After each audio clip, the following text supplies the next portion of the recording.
তুমি কি পারবে সোনার দেশটা সুন্দরভাবে গড়তে?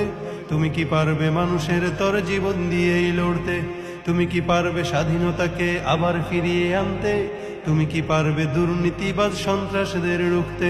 তুমি কি রাখতে পারবে দেশের মানুষকে সন্তুষ্ট?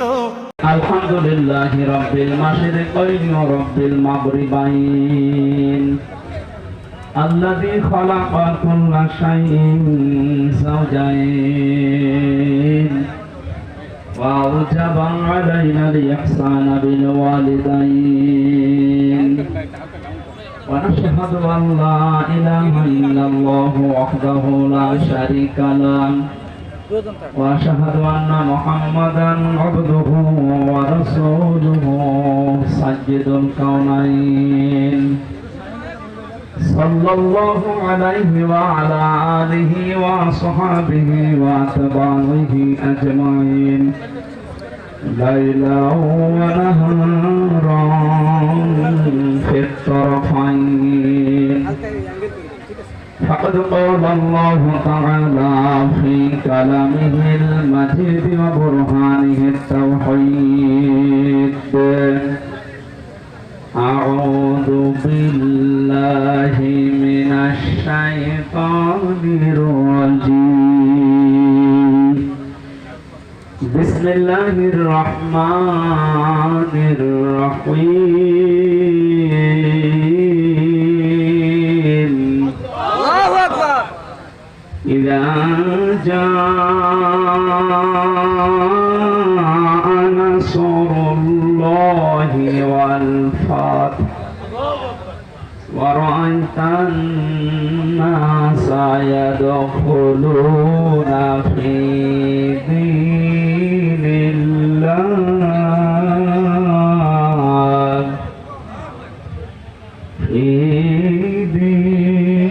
الله أفواجا فسبح بحمد ربك واستغفر إنه كان توابا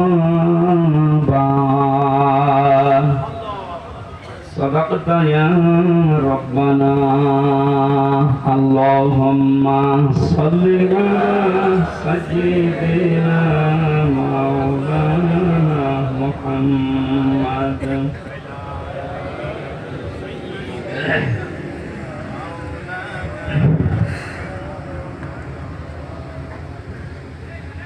খোলাফায়ে রাশিদার সোনালী দিন কেন যে ফিরে আর আসে না,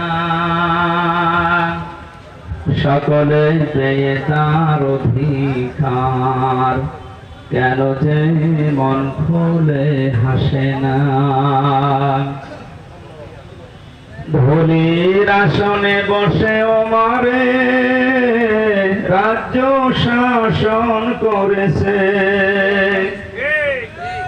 খলিফা ওমরের শাসনে কোন জীব না খেয়ে মরেছে। সেই ওমরের মতো কেউ ধরাতে কেন যে ফিরে আর আসে না। খোলাফায়ে রাশিদার সোনালী দিন কেন যে ফিরে আর আসে না, সকলে পেয়ে তার অধিকার কেন যে মন খুলে হাসে না। আল্লাহুম্মা সাল্লি আলা সাইয়্যিদিনা মাওলানা মুহাম্মদ ওয়া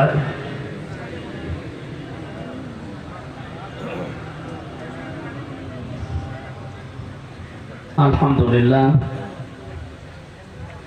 বাংলাদেশের ঐতিহ্যবাহী জেলা বাগেরহাট সদর থানার অন্তর্গত ভট্টকনকপুর সিদ্দিকিয়া আমিনিয়া মদিনাতুল উলুম মাদ্রাসার উদ্যোগে শহীদ আল্লামা দেলাওয়ার হোসাইন সাঈদী রহমতুল্লাহ আলাইহি ও বৈষম্য বিরোধী ছাত্র আন্দোলনের শহীদদের স্মরণে চুলকাটি বাগেরহাটের উদ্যোগে মহাবিশ্বের মহাবিশ্বয় আমাদের মালিক আমাদের মনিব মহান রব্বুল ইজ্জাত ওয়াল জালালের মুখের পবিত্র বাণী কোরআন কারীম। পবিত্র কোরআনের এই পবিত্র অনুষ্ঠানের সম্মানিত সভাপতি অত্র মাদ্রাসার শ্রদ্ধাভাজন মহতামি বড় ভাই হাফেজ মাওলানা আলী আহমেদ দামাত বারকাতুহু মুলাদিয়া, মঞ্চে বসা আপনারা দেখতে পাচ্ছেন। এমনিতে আজকে একটু সময় কম হয়ে গেছে। একটা আয়াত থেকে তাফসীর করতে হলে যে ৬-৭টা বিষয় সামনে রাখা লাগে, এগুলো পয়েন্ট আকারে বলতে গেলে এই সময়ে হবে না। মানে এতগুলো মানুষের নাম যদি একটা একটা করে বলি আর কারোটা বলি না বলি মন খারাপ হবে। আমরা যা করবো আল্লাহর জন্য করব। মান আহাব্বা লিল্লাহি ওয়া আবগাদা লিল্লাহি ওয়া আতাআ লিল্লাহি ওয়া মানাআ লিল্লাহি ফাকাদ ইসতাকমালাল ঈমান। এই হাদিসটায় 4টা পয়েন্ট আছে। কাউকে ভালোবাসলে আল্লাহর জন্য ভালোবাসবেন। আজকে দুপুরবেলা খাবার সময় ভাই আমাকে ওইটা বলছিল, আমি ভালোবাসি আল্লাহর জন্য, লোক দেখানোর জন্য না। কাউকে যদি আমি সত্যি ঘৃণা করি, এটা আমি আল্লাহর জন্য ঘৃণা করি। শহীদ আল্লামা দেলাওয়ার হোসেন সাঈদীকে আমি জীবনে 2বার মাত্র দেখলাম, জেলখানা একবার আর বাইরে চুয়াডাঙ্গা একবার। এছাড়া সরাসরি দেখা হয়েছিল বিশ্ববিদ্যালয়ে থাকাকালীন, ওই যে উনি যখন এমপি ছিলেন, একবার। খুব কম সময় ওনার সাথে, কিন্তু ওনাকে ভালোবাসি আমি না দেখে আল্লাহর জন্য। ইন্নাল্লাযীনা আমানু ওয়া আমিলুস সালিহাত সায়াজআলু লাহুমুর রহমানু ওদ্দা। আল্লাহ বলেন অবশ্যই যারা ঈমান আনে আর ঈমানের দাবি অনুযায়ী যারা আমল করে, সৃষ্টি জগতের ভেতরে তার প্রতি একটা মহব্বত আমি আল্লাহ তৈরি করে দিই। ঠিক, তাকে আর সারা পৃথিবীতে। আমি কালকে মালয়েশিয়া থেকে নেমেছি, রাত 2টায় নেমেছি। নেমে বাড়ি থেকে এখানে সারা রাত সারাদিন এই গাড়ির উপরে এসে আমি মনে করলাম একটু কথাবার্তা বলবো, কিন্তু শরীর তো সাপোর্ট করছে না, ঘুম এসে গেছে। সারা রাত এমনিতে বিমানের ভেতরে কবির বিন সামাদ ভাই ছিল পাশে, উনি তো মজার মানুষ, তো ঘুমাতে যায়। এরপরে আসার সময় মাওলানা হোসাইন আহমেদ, পরে কয়েকজন ছিল। অনেকদিন পরে যেহেতু ড্রাইভার সাহেবের সাথেও দেখা নেই, এই কথা বলতে বলতে ঘুমাতে পারি নাই। এরপরও আমরা যে কথাটা বোঝাতে চাই যে আমি ওনাকে ভালোবেসেছি, এর আগেও এখনো বাসি। আমি মরণ পর্যন্ত ওনাকে ভালোবাসবো আল্লাহর জন্য, কারণ উনি আল্লাহর দ্বীনের খাদেম।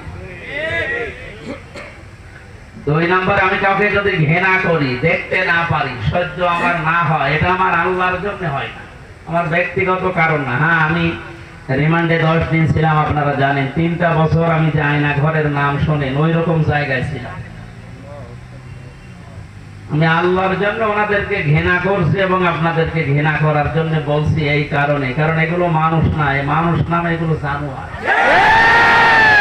শুধু নাম শুনি মনে করেন যে আয়না ঘর মানে চারিদিকে আয়না দেওয়া। এটা কত বড় ভয়ঙ্কর মানবতার সাথে আমরা মানবতা বিরোধী অপরাধের বিচার করলাম। এই ঘরের সাথে যারা জড়িত A to Z প্রত্যেকটা মানবতা বিরোধী অপরাধের স্বামী, এর বিচার এখনই করা দরকার। আজকে একজন ওর সাথে জড়িত যে সর্বোচ্চ পর্যায়ে, তাদের ভেতরে একজন ধরা পড়েছে অলরেডি। আমরা বিচার চাই, ওর কোনো বিচার নেই। 8-10 বছর, 12 বছর, 14 বছর একটা মাটির নিচের ঘরে, এদিকে 1.5 হাত এদিকে 1.5 হাত। আপনি কি মনে করেন জিন্দা খবর এটা? এই কঠিন অবস্থায় যারা মানুষকে ফেলে রেখেছিল, আপনি যদি মেরে ফেলতেন, খবর দিয়ে দিতেন যে অমুক মারা গেছে, তারপরও তার স্ত্রীটা বিয়ে করতে পারত, তার ছেলে মেয়ে জানতো যে না মারা গেছে। আপনি ব্যারিস্টার আমান আজমি, কি বলে, ব্রিগেডিয়ার জেনারেল ব্যারিস্টার আরমান, ওনার স্ত্রীর কাছে আপনি কি জবাব দেবেন বলেন তো? এই 8-10 বছর তার স্বামী থাকার পরও না থাকার স্বামী, সে জানে না যে বেঁচে আছে কিনা। আজকে একটা ছবি ফেসবুকে সব পাশাপাশি ওনারা বসে আছে, দেখলাম, আমার কান্না চলে এসেছে যে মানুষ, এরপরও কিছু মানুষ জালেমদের পক্ষে এখনো পর্যন্ত সাফাই গাছে।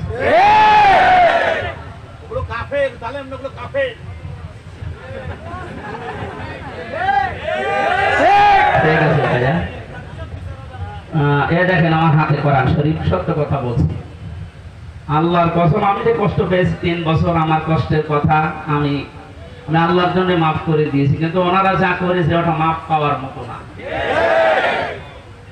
ওনারা তো আমার শুধু শত্রু না, ওনারা মানবতার শত্রু, আল্লাহর শত্রু। রিমান্ডে আমার সাথে যে ব্যবহার করেছিল, আল্লাহ ভুল হইতো মাঝে মাঝে।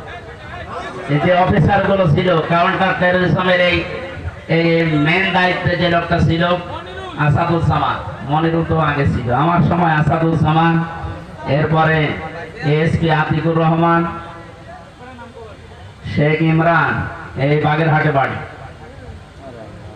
এই মানুষগুলোর আচরণ আমি মানুষের পাইনি। রিমান্ডে আপনি আমার মামলার কথা জিজ্ঞাসা করেন, যে বিষয়ে আমাকে মামলা দেওয়া হয়েছে, ওইগুলো বলেন যে আমি কিছু পারি কিনা, দেখেন না আল্লাহর ভুল ধরে যে আল্লাহর এই কাজটা করা ঠিক পারে। ওরে আমি ভালোবাসবো না ঘৃণা করবো, তার জন্য। কারণ কি, এর আয়াতে হাদিসের পরে যে শব্দগুলো আছে, দেখে যে ব্যক্তি কাউকে কিছু দান করে সেজন্য আল্লাহর জন্য দান করে। এখানে 7 বার আমি আসার চেষ্টা করেছি, লক্ষ লক্ষ টাকা খরচ হয়ে গেছে, কিন্তু আমার উঠতে দেবে।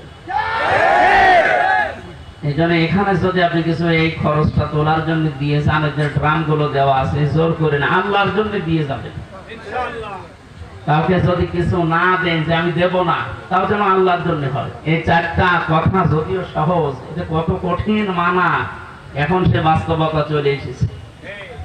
এই কঠিন অবস্থায় এই 4টা বিষয় আমরা যারা মেনে চলতে পারি, নবীজি বলেন ফাকাদ ইসতাকমালাল ঈমান, সে তার ঈমানকে পরিপূর্ণ করে নিয়েছে।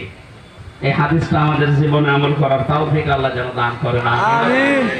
মঞ্চে বসে আমার মাজলিসের এই বাগেরহাট জেলার শ্রদ্ধাভাজন সভাপতি, শ্রদ্ধাভাজন জেলা আমির সাহেব, এরপরে যে ভাই সে লন্ডন থেকে এসেছে, এই যে আমার আগে কথা বলছিলেন যে ভাই যতগুলো মানুষ এখানে এসেছে, আমার শ্রদ্ধাভাজন মামা শ্বশুর এসেছে আজকে আমার সাথে আমি বাগেরহাট দেখার জন্য। মাওলানা আলমগীর হোসাইন সহ নাম না জানা প্রত্যেকটি আলেমদের হায়াতে তয়্যিবা সিহাতে কুল্লিয়া কামনা করছি। ওয়ারফা'না লাকা যিকরাক, আল্লাহ এদের মর্যাদা সম্মান আরো বাড়িয়ে দেন, আমিন। সামনে বসা মুসলমান ভাইরা, পর্দার আড়ালে সম্মানিত মা এবং বোনেরা, প্রশাসনের ভাইরা, প্রাণপ্রিয় বাগেরহাটবাসী, আল্লাহর দরবারে শুকরিয়া জানাচ্ছি যিনি আমাদেরকে বিজয়ের স্বাদ কি এটাই জীবনে দেখার তৌফিক দিলেন। পরাধীন থাকলে যে কি হয় আমি নিজে টের পেয়েছি, আপনারাও দেখেছেন। সবচাইতে বেশি পেয়েছিলাম ওই 10টি মাটির নিচে, ওরা সব চারিদিকে 8-10 জন বসা, আমি একা, এমনি আমার শরীর চলে না। এরপরে আবার এরকম ভয়ঙ্কর ঘর, এরকম ভয়ঙ্কর অবস্থা, এক এক দিক থেকে এক রকম উল্টা পাল্টা প্রশ্ন করে। বলেন তো কত একটা অসহায় অবস্থায় ছিলাম, আমার মনে হচ্ছিল পৃথিবী বলতে আর কিছু নেই। 11টা ঘন্টা আমার এই হাতের ভেতরে হ্যান্ডকাপ দিয়ে, ওটা ছাতা লাগালে এমনি কেটে যায়, চোখ কালা কাপড় দিয়ে বেঁধে মাটির নিচে ওই ঘরে, চারিদিকে শুধু পানির আওয়াজ শোনা যায়। এর উপরে 11 ঘন্টা আমার জোহর আসর মাগরিব এশার নামাজ পড়তে দেয়, আমি এশারায় পড়ছি। ওযু আছে কি না আছে, ওযু করবো কোথায়? বলেন এই কঠিন অবস্থা বাংলাদেশের মতো জায়গায়, আর আমার চাইতে ভয়ঙ্কর ছিল তো ব্যারিস্টার আরমান, ব্রিগেডিয়ার ভাই আমান আজমি ভাই, এদের অবস্থা আরো কঠিন। আমি মাঝে মাঝে 7 মাস 8 মাস 9 মাসের কথা শুনতাম উপর থেকে, যাদের 7 তলায় 9 তলায় গম রেখেছি। এই গম শব্দটা যদিও ছোট, এটা কত ভয়ঙ্কর জিনিস। আমি তো 7-8 মাস আমি জেলে আছি জানতাম, বাইরের মানুষও জানতো, আমার পরিবার। ওদের এই 8-9 বছর জানেই না যে বেঁচে আছে। আমারও গমের মতো রেখেছিল, কারণ আমার কোনো যোগাযোগ ছিল না, বিচ্ছিন্ন। মার্ডার করে গেছে সে 2 দিন পরে 7 দিন পরে মোবাইলে কথা বলতে পারে বাড়িতে যে আমি আছি, আর আমার 8 মাস হয়ে গেছে, আমি জানি না যে বাইরে কেউ আছে কিনা। কারারক্ষীর কাছে একটু চিরকুট লিখে দিলে ওই যাবে আসবে, তারপরের দিন তার ডিউটি পড়বে, বাড়িতে যাবে, বাড়ি থেকে সংবাদ আসবে, সে আসতে আসতে মনে হবে সংবাদ বাসি হয়েছে। এই জন্য পরাধীন ছিলাম আমরা, এখন আলহামদুলিল্লাহ স্বাধীন হয়েছি। স্বাধীন হলে বিজয় পেলে মানুষ কি করবে, আজকের তেলাওয়াতকৃত আয়াতগুলোতে আল্লাহ জানিয়েছে। আমরা কোরআন থেকে নিতে চাই নাকি? মান ক্বালা বিহি সাদাকা, যারা কোরআন দিয়ে কথা বলে, নবীজি বলেন এরা সত্য কথা বলে। এই জন্য আমরা সত্য কথা শুনতে চাই এবং বলতে চাই কোরআন দিয়ে। আমান আসদাকু মিনাল্লাহি কিলা, আল্লাহ চাইতে সত্য কথা কেউ বলে আর আমান হাকামা বিহি আদালা, যারা কোরআন দিয়ে বিচার করে এরা ন্যায় বিচার করতে পারে। সত্যি যদি কোরআনের বিচার ব্যবস্থা কায়েম হয়ে যায়, জালেম সারাস এরা যদি এদের বিচার দুনিয়ায় পেয়ে যায়, এদের উপকার আমাদের উপকার। কারণ জালেমের বিরুদ্ধে মামলা হামজার না, জালেমের বিরুদ্ধে মামলা কার? আল্লাহ।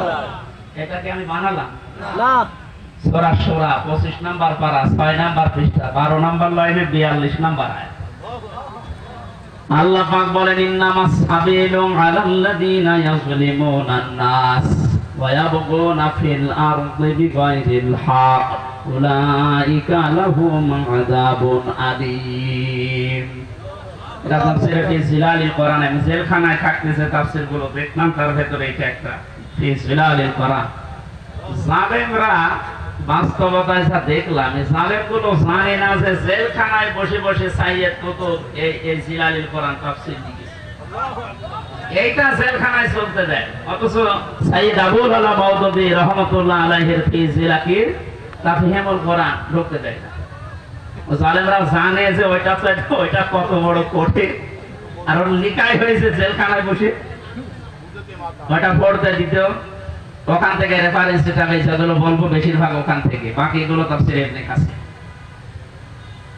আল্লাহ পাক বলেন কিয়ামতের ময়দানে আমি আল্লাহ নিজে মামলা দায়ের করব, আমি নিজে কেস করব, নিজে অভিযোগ দায়ের করব তাদের বিরুদ্ধে যারা মানুষ হয়ে মানুষের উপরে অত্যাচার চালিয়েছে। ইয়াজলিমুন নাস, আল্লাহ ইয়াজলিমুন এটা মোজারে দিয়েছেন, বর্তমান ভবিষ্যৎ প্রেজেন্ট ফিউচার নাস দিয়েছেন আল্লাহ। ইয়াজলিমুন আর মুসলিমুন দেয়, মানুষ হয়ে যারা মানুষের জুলুম উপরে জুলুম করে, তাদের অধিকার নষ্ট করছে করবে, তারা মামলার আসামি হামজা না আল্লাহ? বাংলাদেশে এই 15 বছরে আপনি যা করেছেন মানবতার সাথে, আপনি শুধু হামজার একা মামলার আসামি না, কিয়ামতে আপনি 15 কোটি মানুষের এবং আল্লাহর মামলার আসামি। আল্লাহর মামলার আসামিদেরকে আমরা এই মুক্ত স্বাধীন দেশে আর দেখতে চাই? কোনো দরকার নেই। শয়তান যেমন আল্লাহর গজব প্রাপ্ত, এগুলো আল্লাহর গজব প্রাপ্ত। শয়তান একজনের সাথে দোস্তি করেছিল, সারাদিন বন্ধুত্ব করার পরে সন্ধ্যাবেলা শয়তান ওটা ডাক দিয়ে বলছে, বন্ধু সারাদিন তো তোমার সাথে চললাম ফিরলাম খেলাম, আমি এখন আর থাকতে চাই না, আমি গেলাম। কেন? আমি তোমার সাথে থাকতে ভয় পাই। আমার সাথে থাকতে ভয় পাও, সারাদিন তো ছিলে, কে তুমি? আমার পরিচয় তো ওইভাবে আগে নাওনি, আমি হচ্ছে ইবলিশ, সুরত ধরে এসেছিলাম। কতক্ষণ আশ্চর্য হয়ে বলে যে আপনি দূর হয়ে চলে যাবেন আমার কাছ থেকে, আপনার পরিচয় পেলে তো আমি দূর হতাম না। আমি যেতে চাই এই কারণে, কারণ আমি আল্লাহর একটা বিধান মানি নাই। এ কারণে আল্লাহ আমারে একটা সেজদা না মানার কারণে পৃথিবীতে পাঠিয়েছে, তাও লানত দিয়ে। আমার নাম মারদুদ, আমার নাম রাজিম, কত রকমের নাম আমার উপরে দিয়ে আল্লাহ আমার বিদায় দিয়েছে। আর আজকে 17টা সেজদা ফরজ ছিল তোমার প্রতি, একটা সেজদা দাও। আল্লাহ রাগ করে তোমার উপর যে গজব নাযিল করবে, ও গজবে আমি শয়তানও পড়ে যাব। ও আল্লাহর একটা বিধান লঙ্ঘন সেজদা, এটা লঙ্ঘন করে যদি ভয় পায়, এই 15 বছরে আপনি 500 বিধানের একটাও মানেন না, আরো মানুষকে মানতে দেন। এর গায়ে যদি জিন লাগে নিয়ে আসবে মা বাবা আমার কাছে, সূরা নাস আর ফালাক, এমনকি আয়াতুল কুরসি পড়ে ফু দিলে চলে যাবে, এটা আমাদের বিশ্বাস। যাই, আর আমার তো মনে হচ্ছে এই ঘটনাটা বলার পর শয়তান আল্লাহর একটা মাত্র বিধান সেজদা দেওয়া লাগবে এটা মানে নাই, কিন্তু আল্লাহর বিধানের এগেইনস্টে নতুন করে কোনো বিধান শয়তান বানায়। কথা বুঝতেছে? আল্লাহর বিধানও মানে না, এতটুকু শেষ। এর এগেইনস্টে নতুন করে কোনো বিধান বানিয়ে মানবো এরকম কিছু শয়তান করে। তো আল্লাহর এই পৃথিবীতে ক্ষমতা পেয়ে আল্লাহর সে বান্দা নিজে আল্লাহর বিধান মানে না, এবং আল্লাহর বিধানের বাইরে নতুন করে বিধান বানিয়ে আল্লাহর বান্দাদেরকে মানতে বাধ্য করে, এটা শয়তানের চাইতে বড়। জিন শয়তান ধরলে তো নাচ পারাকার ক্লাস পড়লে চলে যাবে, আর ওরে পুরা কোরআন শরীফ তেলাওয়াত করে ফু দিলেও যাবে না। সুতরাং এরকম এত বড় শয়তান আমরা আর দেখতে চাই না। মুক্ত যখন হয়েছে আলহামদুলিল্লাহ, কোরআন কি জানিয়েছে বিজয়ের পরে আমরা ওইগুলো এখন শুনবো। আমার কথার অর্থ বোঝেন আপনি? সুতরাং যারা আল্লাহর মামলার আসামি, ছোটখাটো বিষয় এটা না, অনেক ভারী কথা। আপনি আল্লাহর মামলার আসামি হয়ে গেছে, কিয়ামতে আপনি উকিল পাবেন কোথায়? দুনিয়ার দিকে তাকিয়ে টের পাচ্ছে। 10 দিন আগে যার কথায় হাইকোর্ট, জজ কোর্ট, সুপ্রিম কোর্ট, প্রত্যেকটা কোর্ট ওঠা বসা করতো, এখন তার পক্ষে একজন আইনজীবী দাঁড়াবে, কেউ রাজি না। তার দলের লোক নেই। লক্ষ লক্ষ মানুষ এই পৃথিবীতে তার ভক্ত ছিল, সন্তান। একটা বিচারপতি দাঁড়াবে, একটা উকিল দাঁড়াবে তার পক্ষ নিয়ে, কেউ রাজি না জালেমের পক্ষে। এখন ডিম খেতে খেতে মরছে, ডিমটা মুখ দিয়ে খেলিতে হয়, কত জায়গা দিয়ে ডিম খাচ্ছে। ওই জায়গাতে যখন আলেমদেরকে মাথায় দড়ি দিয়ে ছাগলের মতো তুলতেন, আমার মতো মানুষ, আপনি জানেন না হামসা কি? ও নিজেও বলতো রিমান্ডে, আপনি কিছু করেন না, আমি জানি কিছু জানেন। তা আমার হাতে যে এটা বাইরে দিলেন, এই তো যথেষ্ট, আমি কি পালিয়ে যাবো? পায়ে দিয়েছে ডান্ডা বেড়ি, মাথায় দিয়েছে দড়ি, মনে হচ্ছে ছাগল ট্রেনিং দিয়ে যাচ্ছে। কোর্ট চত্বরে মানুষগুলো, কিছু মানুষ কান্ত, আর কিছু শয়তান আসে দেখে টিপ্পনি কাটে, যা হচ্ছে ঠিকই হচ্ছে।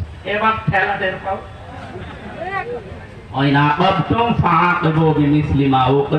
যতটুকু আপনার উপরে করা হয়েছে অতটুকু আপনি করেন, ওর চাইতে বেশি না। অতটুকু করলেও আপনি 15 বছর দুনিয়ায় দেশেও থাকতে পারবেন না।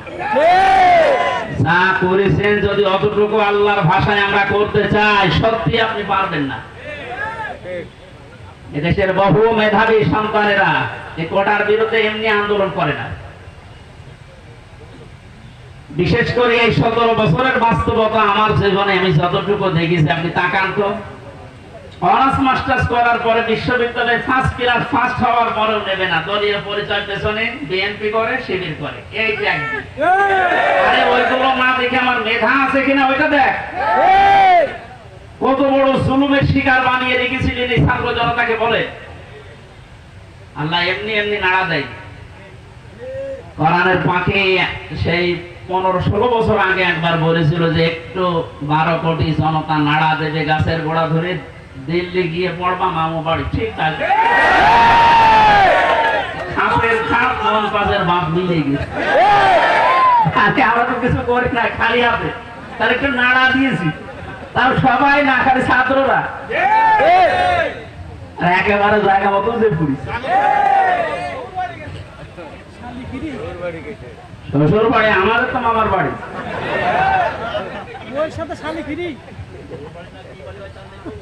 যাই হোক, আমি সে কথা বলতে চাচ্ছি, আমরা কোরআনে কারীম থেকে কথা শুনতে চাই, এবং জালেম যারা, তারাও যেন মরণের পরে অন্তত তাদের আর বিচার না হয়, এই জন্য দুনিয়াতে আমরা তাদের বিচার দেখতে চাই। আপনারা আমাদেরকে শত্রু ভাববেন, আমরা আপনাদের বন্ধু, কারণ দুনিয়ায় উপকার করে দিচ্ছি। এই বিচার না হলে আপনি মনে করছেন মাপ পেয়ে যাবেন, কখনো না। আল্লাহর কাছে যা করেছিলেন ওনাকে বলেন, উনি ইচ্ছা করলে মাফ করে দিতে পারে। কিন্তু হামজার সাথে, ব্যারিস্টার আরমানের সাথে যা করলেন, এইটা আমরা যতক্ষণ মাফ না করবো আপনি মাফ পাবেন না। আপনি আমাকে আর আরমানকে শুধু কাঁদিয়েছেন তা না, আমার স্ত্রীকে কাঁদিয়েছেন, আমার মেয়েকে কাঁদিয়েছেন। আমার ছোট মেয়েটা আজ পর্যন্ত আমার চেনে না, আমার কাছে আসে না, ভয়তে বলে যে হুজুর, ওরকম হুজুর বহু আসে। কারণ হয়েছে 8-9 মাস ওকে রেখে গিয়েছিলাম, 3 বছর পর, এখন 4 বছর পর, আমি কি করি? সুতরাং আপনি শুধু আমার একা ক্ষতি করেননি, আমার মা বাবার ক্ষতি করেছেন, আমার স্ত্রীর ক্ষতি করেছেন, আমার সন্তানের ক্ষতি করেছেন, আমার সংসারটা নষ্ট করে দিয়েছেন। সব কিছু এরকম হামসা একা, লক্ষ লক্ষ মানুষ এই দেশে আমার মতো ভিকটিম। আপনি মাপ পাবেন কয়জনে? 1 জন 2 জন 5 জন মাপ, কয়জন মাপ করতে পারে বলে? এই লোকটাকে যদি আপনি মেরে ফেলেন, তাহলে ওনার বিচার কি? ওনারও মেরে ফেলা লাগবে। ওনাকে যদি আমি মেরে ফেলি, আমার একটা বিচার এই যে আমাকে যদি মেরে ফেলেন তাহলে বিচার শেষ। কথা বলছেন আমার? আর একটা সিস্টেম আছে, হ্যাঁ, ওনার স্ত্রী, ওনার মা বাবা, সন্তান আদি যারা, ওরা যদি মাফ করে যায় টাকা পয়সা নিয়ে, জরিমানা নিয়ে, তাহলে মাফ হবে। তাছাড়া আর কোনো সুরত নেই। ওই 10 বছর, 15 বছর, 18 বছর, 30 বছর জেল দিয়ে ওটা শুধু জেল খাটাই হবে, তার উপর আবার আরেকটা জুলুম হয়ে যায়। কিন্তু ওনাকে মাফ পাওয়ার জন্য কোরআনে কারিমে হাদিসে যে দুইটা বিষয় আমরা পাই, এক নম্বরে ওনারে মাফ পাওয়ার জন্য ওনারে মেরে ফেলা লাগবে। এক কথা বলে না কেন? দুই নম্বরে শুধু মেরে ফেলা না, ওনার আত্মীয় স্বজন যদি টাকা পয়সা নিয়ে দিয়ে বলেছে মাফ করে দিলাম, ঠিক আছে, ঠিক। তাছাড়া মাফ পাওয়ার আর কোন লাইন আছে? লাইন আছে? ওনার জীবন কয়টা? উনি আমাকে মেরেছে, আমি ওনাকে মেরে ফেললাম, শেষ হয়ে গেল। কিন্তু ওই লোকটা যদি 500 মানুষ, 2700 ছাত্র হত্যা করার কারণ হয়, ওকে 2700 বার মারা লাগবে। পরে 2700 বার মারা যাবে? এমনি মরে গেছে, এমনি মরে যাচ্ছে। যে 2700 বার মারা যাবে কোন কায়দায়? একবার বললে তো শেষ। 2699 বার এখনো মারা লাগবে। আমি মারবো কি করে? কারণ এতগুলো মানুষ এই কয়েকদিনে আমার সামনে 14 জন মারা গেছে, আমার সামনে। আমি মরণের পর 5 তারিখে যদি স্বাধীন হয়ে যায়, 6 তারিখে সকাল বেলায় প্রত্যেকের বাড়িতে আমার যা সমর্থ ছিল, এমনিতে আমি মুসলিম, যতটুকু পেরেছি 2 মাস চলার মতো তাদেরকে দিয়ে এসেছি। হাসপাতালে গিয়েছিলাম দেখতে, এক একজনের যে অবস্থা, এই জায়গায় গুলি লাগিয়ে, এই জায়গায় বন্দুক লাগিয়ে দিয়েছে, এই জায়গায় লাগিয়ে দিয়েছে, লজ্জাস্থান নষ্ট হয়ে গেছে। এরকম বহু মানুষ হাসপাতালে কাতরাচ্ছে এখন, শুধু কুষ্টিয়া, বাকি জেলাগুলো তো আমি তো জানি না এখন সব খবর। আর এই 8-9 দিন ছিলাম তো বাইরে, এই জন্য সব খবর জানি না। সুতরাং আমাকে যদি আপনি একজন মারার জন্য মেরে ফেলতেন, আমার তো বিচার হয়ে যেত। আমি তো কারণ হয়ে দাঁড়িয়েছি 2700 মানুষ মারার, আমাকে তো 2700 বার মারা লাগবে। এজন্য এই বিচার এখন আর দুনিয়ায় নেই। এই বিচার করার জন্য আল্লাহ আখিরাত বানিয়েছে। 2700 বার আপনাকে মারবে, আপনার লজ্জার স্থান নষ্ট করে দেবে। এই জন্য বলছি, জালেম যারা আছে এখনো ফিরে এসে সে সমস্ত মানুষের উপরে জুলুম করেছিলেন, ওনাদের কাছে যান, ওনারা যদি কিছু করতে পারে। তাছাড়া আল্লাহ জানিয়েছেন যে আমি মাফ করবো না, কারণ এটা আমার, আমি দায়িত্ব ছেড়ে দিয়েছি যাদের উপরে জুলুম করেছিল তাদের উপর। এখন তাদেরকে বলেন, ওনারা যদি মন থেকে কিছু করে, তাছাড়া আপনি দুনিয়াও ধ্বংস করেছেন, আপনার আখিরাতও ধ্বংস হয়ে যাবে। আল্লাহ তুমি আমাদেরকে জালেম হওয়া থেকে রক্ষা করো, আমিন। এই শব্দটা শুনতে যদিও সহজ মনে হচ্ছে, জালেম, এটা কত বড় নিকৃষ্ট আল্লাহর কাছে। কারণ জালেমদেরকে আল্লাহ বারবার কোরআনে জানিয়েছেন, আল্লাহু লা ইয়াহদিল কওমাজ জালিমিন, জালেমদের আমি পথ দেখাই না, হেদায়েত দেই না। আমরা যদি অনেকে বলো, হুজুর আমাদের কেন্দ্রীয় আমির বারবার দোয়া করে, তো দোয়া করে করবো কি? জালেমদের তো হেদায়েত হবে না, জালেমদের কোনো হেদায়েত নেই। আর জালেমকে ক্ষমা করে দেওয়ার অর্থ হচ্ছে মাজলুমের উপর অবিচার করা। আপনি কোনদিন ব্যারিস্টার আজমের ব্যারিস্টার আরমানের স্ত্রীর কাছে মাপ পাওয়ার কথা না, সে মানুষ ছিল আপনার মতো। এরপরও বলছে আপনারা চেষ্টা করেন, যদি মাপ পান, না পাইলে বুঝবেন আপনার দুনিয়া আখিরাত ধ্বংস হয়ে গেছে। আল্লাহ তুমি আমাদেরকে মাফ করো, বলেন আমিন। কোরআনের বিচার যতদিন পর্যন্ত কায়েম না হচ্ছে, বসে থাকার, থেমে থাকার আমাদের কোনো সুযোগ নেই। যে যেখান থেকে আসি আমরা চেষ্টা চালাবো, চর্ম চোখে এদেশে দেখতে চাই আল্লাহর কোরআন দিয়ে বাংলাদেশটা চলছে। কারণ আমরা তো দেখলাম যে বাবা চালালে কেমন লাগে, চাচা চালালে কেমন লাগে, স্বামী চালালে কেমন লাগে, বউ ভাবি সবাই চালিয়েছে, সবই দেখলাম যে কেমন লাগছে। একটা জিনিস এখন দেখতে বাকি আছে, যে কোরআন দিয়ে, আল্লাহর কোরআন দিয়ে রাষ্ট্র চালালে কেমন লাগে, দেখতে বাকি আছে না?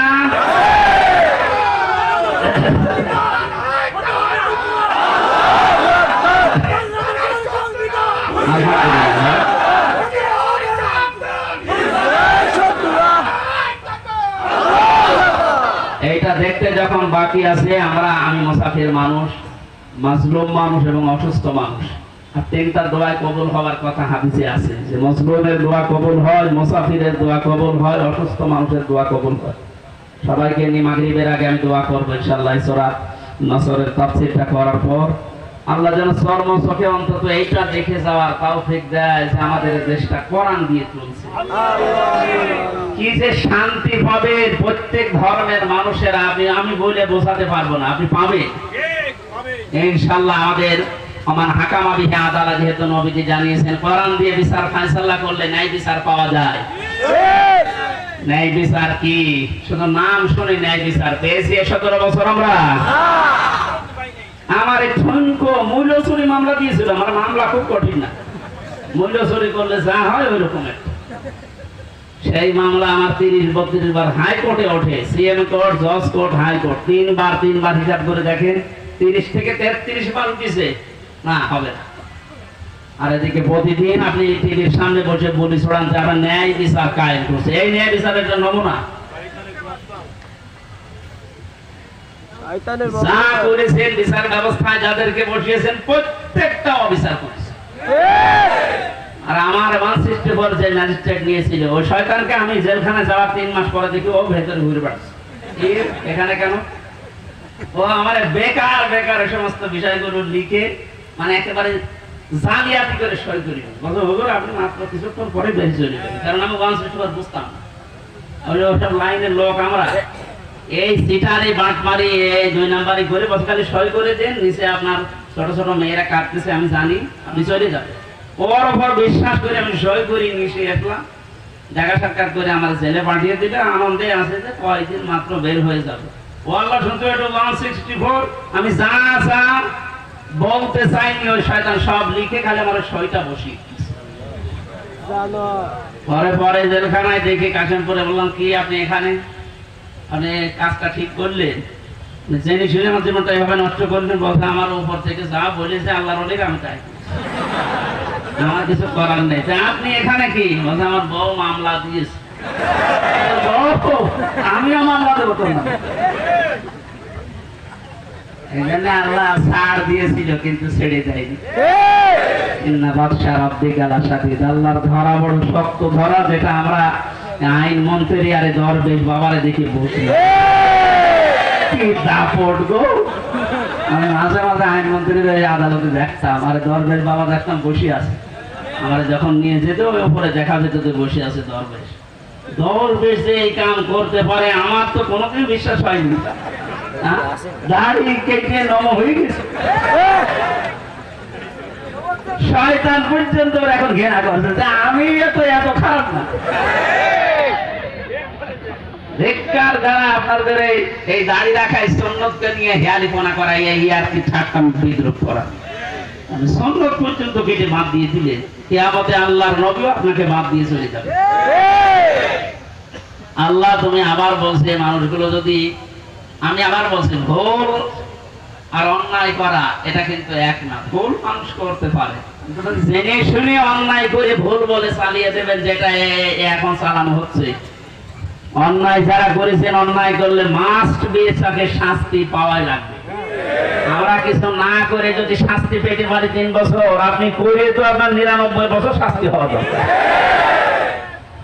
প্রথম ছেলে যাওয়ার পরে যার সাথে দেখা একেবারে গেট দিয়ে ঢুকে আল্লাহ সেই কি শাহজাহান জল্লাদ, এর সাথে প্রথমে হাত মিলিয়েছে। আমার বলছে হুজুর আপনারা আমি চিনি। চেনেন মানে? ওই যে টেলিভিশন আছে ভেতরে, মেমোরি কার্ডে ওয়াজ ভরে নিয়ে আসলে শুধু আপনার আর আজহারি সাজি সাহেব এদের ওয়াজ দেন, আপনার আমি চিনি। আপনার নাম কি? শাহজাহান জল্লাদ ভুইয়া। ভুইয়া কেন? আমার বংশের নাম। অথচ 167 বছর না কত বছর যে এখনো ভইয়া ছাড়েনি। এরকম বহু শয়তান আছে, ও মরিয়ে যাবে তাও ভইয়া ছাড়ে না। আবু জাহেলের গলার ভেতরে যেদিন তরবারি চালাচ্ছিল, বলছে কে? মানে আব্দুল্লাহ ইবনে মাসউদ। কি করবে? গলা আলাদা কর, একটু বড় করে কাট। বড় করে কাট মানে? বলে হ্যাঁ একটু বড় করে কাট। মানুষ যেন আমার মাথা দেখে বলছে যে এটা নেতার মাথা। আমার মনে হয় এর মতো এখনো পর্যন্ত অনেক শয়তান, সব শেষ হয়ে গেছে, এরপরও ভিত্তি কমছে না। বিভিন্ন জায়গা থেকে ভিডিও বার্তা দিয়ে মানুষকে শুধু উত্তেজিত করছে, আর কোনো লাভ হবে না ইনশাআল্লাহ। আপনি যাই করেন আর কোনো লাভ হবে না, এদেশের মানুষ বুঝে গেছে। ধোকা দিয়ে বোকা বানিয়ে বেশি দিন রাখা যায় না। এই জন্য কোরআনের বিচার ব্যবস্থা যদি কায়েম হয়, দল মত এখানে আর নেই। সবাই যেহেতু আমরা মুসলিম, 96% মুসলমানের দেশে কোরআনের বিচার চলবে না মানে? এই কথা বলেন না কেন? বিষয়ে কারো কি মত আছে? আপনি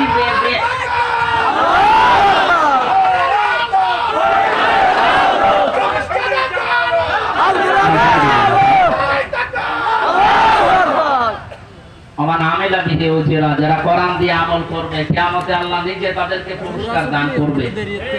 আল্লাহ রাব্বুল আলামিন কোরআনের আমল করার মাধ্যমে পুরস্কার যেন আমাদেরকে দান করে। দুঃখজনক হলো সত্য, 500 আমল আছে কোরআনের। কয়টা? এই দেশে এখন একটাও নেই। সামনে আস্তে আস্তে আমরা 500টা আমলই চালু করব কোরআন দিয়ে, ইনশাআল্লাহ। আমান দাআ ইলাইহি হাদা। নবীজি বলেন, তুমি যদি হেদায়েতের উপরে থাকতে চাও, বড় সোপা গায়ে দিলে, পাগড়ি মাথায় দিলে, আর রুহুল আমিন ভাইয়ের মতো এরকম মোটা হলে হেদায়েতের উপরে থাকা যাবে না। হেদায়েতের উপরে থাকতে হলে কোরআন দিয়ে থাকা লাগবে। আমান দাআ, এখানে প্রাণ আছে, দাআ ইলাইহি হাদা। কেউ যদি হেদায়েতের উপরে থাকতে চায়, সে যেন মানুষকে কি দিয়ে ডাক দেয়? কোরআন দিয়ে। আজকে থেকে আমার দাওয়াতি কাজের মেইন টার্গেট হবে কি বলেন তো? কোরআন। নবীজিকে পর্যন্ত আল্লাহ আদেশ দিয়েছেন, ইয়া আইয়ুহার রাসূল বাল্লিগ মা উনজিলা ইলাইকা মির রাব্বিক। হে রাসূল, আপনি তাবলীগ করেন, প্রচার করেন, দাওয়াতি কাজ করবেন কি দিয়ে? কোরআন দিয়ে।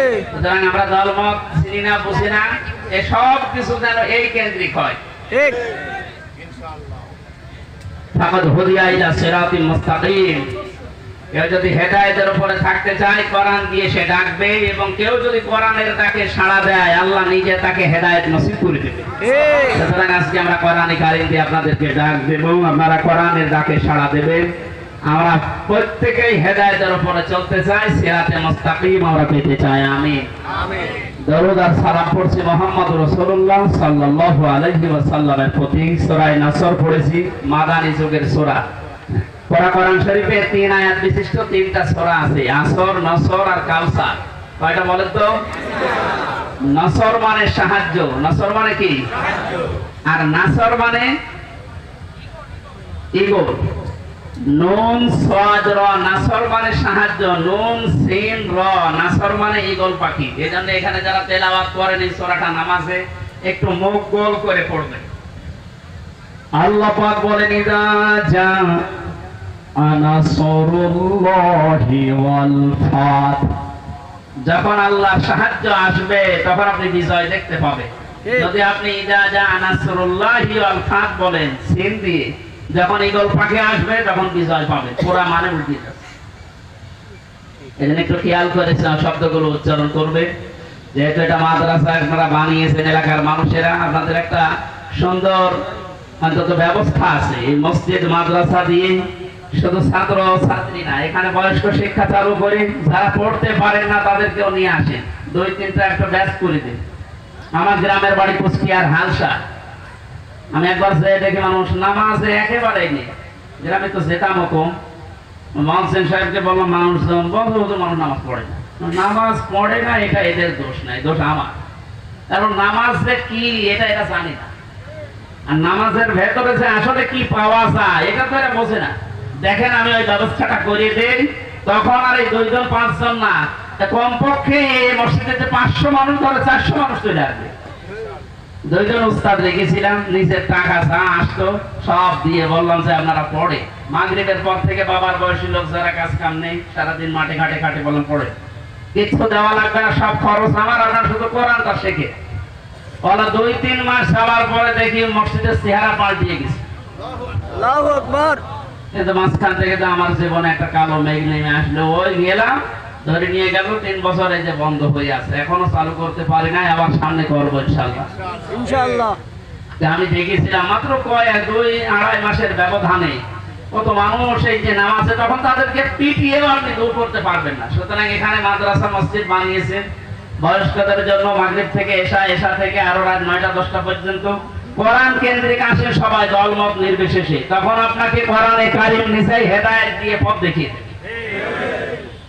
এজন্য তেলাওয়াত শুদ্ধ করা দরকার। এখানে বহু মানুষকে আমি দেখি, একটু বলেন তো ভাই, 7টা আয়াত পড়ে সূরা ফাতিহার 7টা ভুল পড়ে, অথচ 10 বছর নামাজ পড়ছে না। এটা তেলাওয়াত শুদ্ধ করা দরকার। আল্লাহ পাক জানিয়েছেন, ইদা জা নাসরুল্লাহি ওয়াল ফাত, যখন আসবে আল্লাহর সাহায্য তখন আপনি বিজয় দেখতে পাবেন। এতদিন পর্যন্ত আমরা আল্লাহর সাহায্য কি এটা পাইনি, এজন্য বিজয়ও পাইনি। বদরের ময়দানে বিশ্বনবী মাত্র 80 জন মানুষ নিয়ে গিয়েছিলেন, 313 জন, আর ওদের ছিল 1000 এর উপরে। আল্লাহর পক্ষ থেকে আল্লাহ সাহায্য পাঠিয়েছিলেন, এজন্য মহান আল্লাহ ওই সময় তাদেরকে বিজয় কি দেখিয়েছিলেন। আবু জেহেলের মতো এত বড় লিডারকে আল্লাহ ওই দিন দুনিয়া থেকে লাঞ্ছিত অবস্থায় বিদায় দিয়েছেন। যুগে যুগে শুধু বদরের ময়দান না, কিয়ামত পর্যন্ত এরকম বদরের ময়দান কায়েম হতে থাকবে। বড় বড় কাফের যারা, বড় বড় মুশরিক যারা, আল্লাহ দ্রোহী যারা, তাদেরকে আল্লাহ বিদায় করবেন যদি আল্লাহর সাহায্য এসে থাকে। আমাদের দেশেও কম ছিল না, বহু মানুষকে আমরা দেখেছিলাম অহংকারে পা মাটিতে পড়তো না। আল্লাহ রাব্বুল আলামিন এই মানুষগুলোকে বিদায় করে দিয়ে তার সাহায্য পাঠিয়ে এটা বিজয় আমাদেরকে যে দেখালেন, বিজয় পাওয়ার পরে যে দৃশ্যটা, এটা এখন আবহমান জারি আছে, যেটা আমি আমার চোখে দেখতে পাচ্ছি আয়াত অনুযায়ী। দেখেন তো মেলে কিনা, ওয়ারাআইতান নাসা ইয়াদখুলুনা ফি দীনিল্লাহি আফওয়াজা। আপনি যখন বিজয় পাবেন, সাহায্য পাওয়ার পরে, তখন দেখবেন দলে দলে, পালে পালে মানুষ ইসলামে প্রবেশ করছে। বাংলাদেশের এই 64 জেলার দিকে তাকালে, শুধু ইন্টারনেটের দিকে একটু চোখ বোলান, দেখেনি আয়াতটা এখন কার্যকর হওয়া অলরেডি শুরু হয়ে গেছে। ইসলামপন্থী মানুষ, বিশেষ করে যারা একামতে দিনের দায়িত্ব পালন করে, যারা মন থেকে কাজ করে, তাদেরকে অ্যাক্টিভিটিস গুলো, তাদের যে কাজকর্মগুলো, তাদের যে ইখলাস আমরা দেখতে পাচ্ছি। দাওয়াতও দেওয়া লাগছে না, তাদের ইখলাস দেখে, শুধু কাজ দেখে এখন মানুষ ইসলামে প্রবেশ করে অলরেডি ফেলছে। আমার তো মনে হচ্ছে এই আয়াতটা আল্লাহ আমাদেরকে অলরেডি দেখাবে। সূরা কাসাস থেকে একটা আয়াত কালকে আমি পড়ছিলাম, অনুরিদু আন্নামুন্না আলাল্লাযীনা ইসতুযিফু ফিল আরদি ওয়া নাজআলাহুম আইম্মাতাও ওয়া নাজআলাহুমুল ওয়ারিসিন। ওই কিচ্ছা কাহিনী না, একেবারে বাস্তব যেটা ঘটবে বা ঘটতেছে, ওইটা আপনি কোরআন থেকে শুনেন। আল্লাহ পাক বলেন, ওই জামানায় হযরত মুসা আলাইহিস সালামের যে দলটা ছিল, তিনি যে দলের লিডার ছিলেন, ফেরাউন বহু দলে বিভক্ত করে মানুষদেরকে দুর্বল করে রেখেছিল। শুধু একটা দলকে সে টার্গেট বেশি দিয়েছিল, সেটা মুসা নবীর দল। আমার আল্লাহ নিজের পক্ষ থেকে জানালেন, আমি আল্লাহ কিন্তু ইচ্ছা আলাদা করেছিলাম। আমার আল্লাহর ইচ্ছা ছিল এইটা, যে দুনিয়ার ময়দানে আমি মুসা নবীকে এই জামানায় এই জাতির নেতৃত্বে বসাবো এবং জমিনের ওয়ারিস, উত্তরাধিকারী তাদেরকে বানিয়ে দেব। আমি তাই করেছিলাম। ইয়াটা এখন বাস্তব আমার মনে হচ্ছে, আমার চোখে ভাসতেছে। আল্লাহ, তুমি সূরা কাসাসের 5 নাম্বার আয়াতটা আমাদেরকে দেখাও। স্বৈরাচার নব্য ফেরাউন এই পৃথিবীতে বহু দল ছিল দেশে, সব দলকে টার্গেট না করে শুধুমাত্র কোরআনে কারীম এই পৃথিবীতে যেন বিদায় নেয়, কোরআনের লোকগুলো যেন এই দুনিয়াতে আসতে না পারে, এই কাজ করার জন্য যারা চেষ্টা চালিয়েছিল, আল্লাহ তাদেরকে যেন জাতির ইমাম আজ দিনের পর দিন বানিয়ে দিচ্ছে, তাদেরকে ওয়ারিস বানাচ্ছে, জমিনের উত্তরাধিকারী বানিয়ে দিচ্ছে। আমরা আবার দোয়া করছি, আল্লাহ তুমি আয়াতটা আমাদেরকে সর্বচোখে দেখাও। ফানুরিদু আন্নামুন্না আলাল্লাযীনা ইসতুযিফু ফিল আরদ ইলা আখির আয়াত। আমাদের আজকের মাহফিলের প্রধান অতিথি মনে হয় আসতেছেন।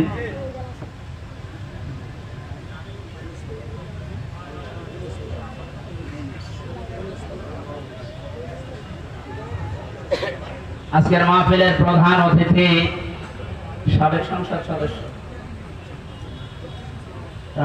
সাবেক জনাব মোহাম্মদ আব্দুল সালাম, এম এ সালাম বা আব্দুল সালাম ভাই আসতেছেন। আমরা কোরআনের পক্ষ থেকে তাকে স্বাগতম জানাচ্ছি। লিল্লাহি তাকবীর, লিল্লাহি তাকবীর। আব্দুল সালাম ভাইয়ের আগমন কোরআনে কারিমের মাহফিলের পক্ষ থেকে। আপনাদের এলাকার সন্তান, আমি তো পরিচিত না ভাইয়ের সাথে। তাফসীরুল কোরআন মাহফিল উনি শত ব্যস্ততার ভেতরেও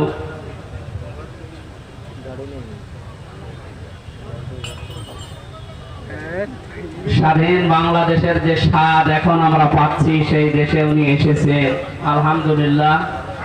সালাম ভাই পরে একটু পরে কথা বলবো ইনশাআল্লাহ। আমরা এই আয়াতটা শেষ করিনি, আপনারা আছেন তো? পারিবারিক জীবন নিয়ে যে বইটা আমি লিখেছিলাম, ওই বইটা আমি নিয়ে এসেছি। ওইটা আপনারা যাওয়ার সময় গেটে আছে আমার গাড়িতে, ওই ডানের গেটে নিয়ে যাবে, কাজে লাগবে স্ত্রীদের জন্য। আমি ওইদিকে যাচ্ছি না, ওটা লিখেছিলাম জেলখানার দৃশ্যগুলো দেখে।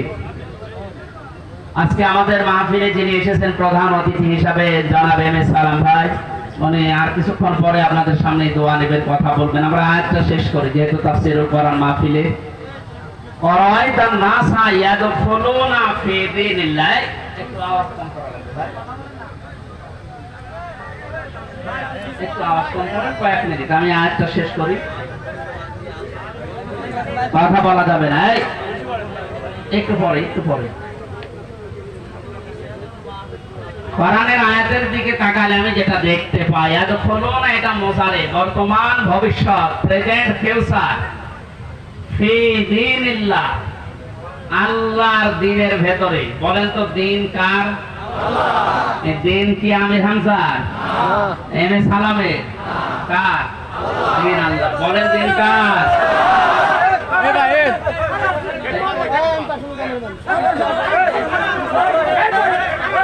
পরে পরে আপনারা এক কথা বারবার বললে সমস্যা, কথা বন্ধ করে।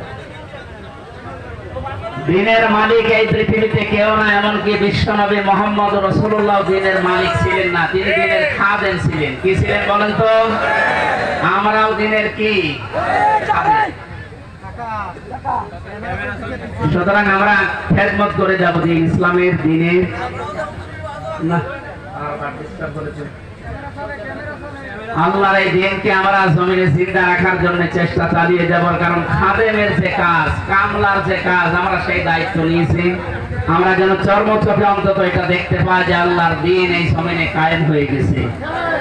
যেহেতু সেই পর্যায়ে আস্তে আস্তে আসতেছে, এখন আনন্দ বিজয় কিভাবে উল্লাস করবেন, উদযাপন করবেন, আল্লাহ কোরআনে কারিমে সূরা নাসরে জানিয়েছেন, ফাসাব্বিহ বিহামদি রাব্বিকা ওয়াস্তাগফির।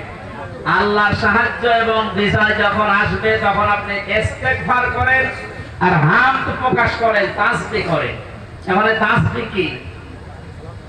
এক একটা সৃষ্টি জগতের তাসবিহ হামদ এক এক রকম। গাছের হামদ হচ্ছে সকালের বিকালে ছায়াটা লম্বা করে দিয়ে সেজদা দেওয়া, এটা তার হামদ আর প্রশংসা। সৃষ্টি জগৎ যে যেখানে আছে ওইভাবে প্রশংসা আদায় করে। আমাদের প্রশংসা আদায় করার মাধ্যম কি? আমাদের যদি হামদ প্রকাশ করা লাগে, একেবারে ত্রুটি পর্যন্ত খেয়ে আলহামদুলিল্লাহ বললাম হয়ে গেল না, এটা না। আপনি এটা খাবারের পরে যে শক্তি অর্জন করলেন, আপনার মেধা, আপনার যোগ্যতা, যা যা পেলেন, এইটা আল্লাহর দ্বীন এই পৃথিবীতে জারি করার জন্য, প্রচার করার জন্য, কায়েম করার জন্য আপনি ব্যয় করবেন, এটা হচ্ছে হামদ। আল্লাহ এই হামদ করার তৌফিক এখন আমাদেরকে দেন। ওয়াস্তাগফির, ইস্তেগফার করা। পূর্বের যে সমস্ত অপরাধগুলো করেছি সামনে আর করব না, সচেতন হয়ে যাব, এই হিসাব নিকাশ করে আমরা ইস্তেগফার করব আল্লাহর কাছে। এই এদিকে তাকান, ইস্তেগফার আর তাওবা এই দুইটা জিনিস কিন্তু এক না। আপনি সব সময় ইস্তেগফার করতে পারেন, আস্তাগফিরুল্লাহ আস্তাগফিরুল্লাহ আস্তাগফিরুল্লাহ পড়তে পারেন সব সময়। সবচাইতে আল্লাহ বেশি খুশি এই শব্দটা শুনলে, যে আস্তাগফিরুল্লাহ, হে আল্লাহ আমি ক্ষমা চাই। আর তাওবা জিনিসটা আলাদা। এই দুইটা শব্দের অক্ষরগুলো এক না, তাওবা লিখতে হলে, ইস্তেগফার লিখতে হলে শব্দগুলো এক না। আবার ভাব অর্থ এক না, এবং বাস্তবে আবিধানিক অর্থ পারিভাষিক অর্থ এক না। ইস্তেগফার সব সময় আপনি করেন, তাওবা করলে কি হয়, পেছনের অপরাধ শুধু মাফ হয়ে যায় না, ওই জায়গাটা আল্লাহ নেকি দিয়ে ভরাট করে দেয়। আল্লাহ এখানে জানিয়েছেন আস্তাগফির, হে নবী আপনার উম্মতদেরকে বলেন তারা যেন বিষয় পেলে লাফালাফি না করে, আনন্দ উল্লাস করতে গিয়ে আল্লাহর বিধানের বাইরে চলে না গিয়ে তারা যেন ইস্তেগফার করে, তাওবা ইস্তেগফার এগুলোর ভেতরে নিমজ্জিত থাকে। ইন্নাহু কানা তাওয়াবা, অবশ্যই তিনি তওবা কবুলকারী, ইস্তেগফার করলে তাকে মাফকারী। আল্লাহ এই আয়াতগুলো চর্ম থেকে আমাদেরকে দেখার তৌফিক দেন, আমিন। আমাদের প্রধান অতিথি, আমি তো পরিচিত না ভাইয়ের সাথে, আজকে দেখলাম মনে হয় বাগেরহাট মাটি ও মানুষের সন্তান, আপনাদের সামনে দোয়া নেওয়ার জন্য তাফসীরুল কোরআন মাহফিল আজকে এসেছে মাদ্রাসা ময়দানে। ভাইয়ের জন্য ভাইয়ের মুখ থেকে কয়েকটা কথা শোনার পরে আমরা মোনাজাতের মাধ্যমে, যেহেতু মাগরিবের নামাজও কাছাকাছি আর আমার যেতেও হবে অনেক দূর, সেই কুষ্টিয়ায় মালয়েশিয়া থেকে এসে বাড়িতে খালি দেখা করতে চলে এসেছি, ওর সাথে যে কিছুক্ষণ সময় দেবো সে সময়ও পাই, এই জন্যে রাগারাগি করছে যে খালি বারে বারে থাকেন, আমার আর দরকার নেই, থাক আমি আসতেছি, এই জন্য চলে যাবো দোয়া চাচ্ছি ভাইয়ের জন্যে।